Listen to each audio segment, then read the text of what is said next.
Welcome back everyone. Time to go ahead and do a quick little comparison between the newly released Samsung Galaxy S21 Plus and the year-old, not even a year old yet, the Galaxy S20 Plus. So these are kind of, little brother, big brother, but not really. They're kind of like the older generation. And one thing I'm actually kind of interested about is the S21 Plus is kind of a good upgrade, but at the same time, it's kind of a downgrade in some areas too. And if you have an S21 Plus, don't even think about upgrading, bro. I'll be completely honest, do not get the S21 Plus. It's just not worth it, especially for that price tag, even though it's still kind of cheaper, compared to a lot of other phones. The Samsung Galaxy S20 Plus release price was actually, I think, more expensive than the S21 Plus. So keep that in mind. You're getting the S21 Plus for $999. So I think that's actually a pretty decent deal. And I think the S21 Plus is a great phone, but I think the S20 Plus is also still a perfectly fine phone for the most part, bro. The S10 Plus is still perfectly fine. You have the same size screens on the front, which is great, but the resolution has actually gone down. So we went from a 1440p panel down to a 1080p panel.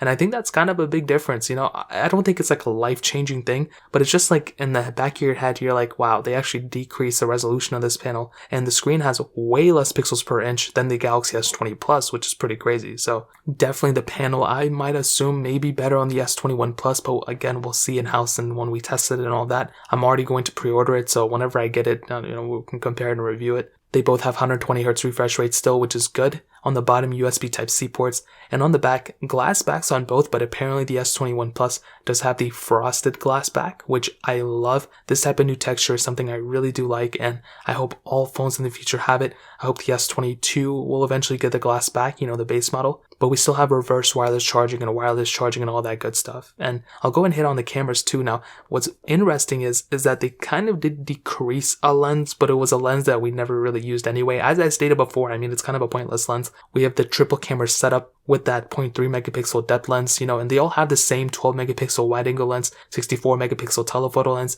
then the 12 megapixel ultra wide sensor. So I don't think it's been like a crazy big upgrade in the camera. We don't have any crazy good camera lenses that we already didn't have. We actually lose a camera lens with that depth lens, but again, nobody really used it. We still have the ability of shooting 8K video, which is great. I love seeing that kind of stuff. And there's really, I don't know, like once I get it in house and I test it, I'll be able to test the camera, but I'm going to assume that it may be a little bit better in the quality standpoint, but I don't think it's anything that you should go and upgrade for, if you know what I mean. The biggest difference though may come in the software department. You're going to be getting an extra year of software support on the S21 Plus than on the S20 Plus, so keep that in mind. But again, we're not going to notice those differences until for like a couple years now. Performance-wise, you are getting the upgraded Snapdragon 888 chipset from the Snapdragon 865 that was on the S20 Plus. You're getting the same amount of RAM for the most part, but there are two different models of the Samsung Galaxy S21 Plus, the 128GB and the 256GB, and that's because Samsung actually removed the microSD card slot on the S21 Plus. And again, that's just kind of like a dumb thing to do. I don't know why they did that.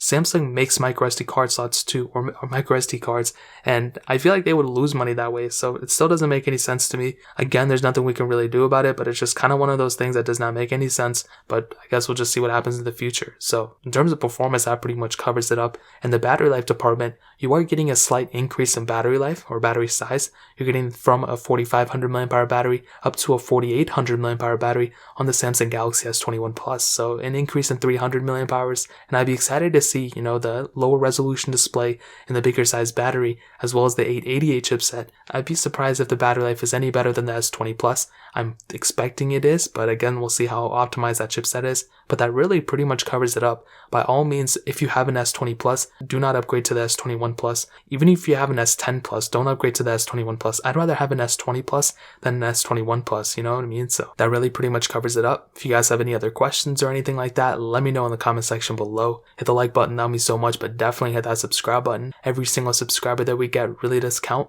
So it means so much if you guys could hit that. Also check out the other links down in the description as well. My Twitter, my Instagram, my other channels. More importantly, everything else, I love every single one of you guys. Hopefully I'll catch you guys in the next video. Peace out till then.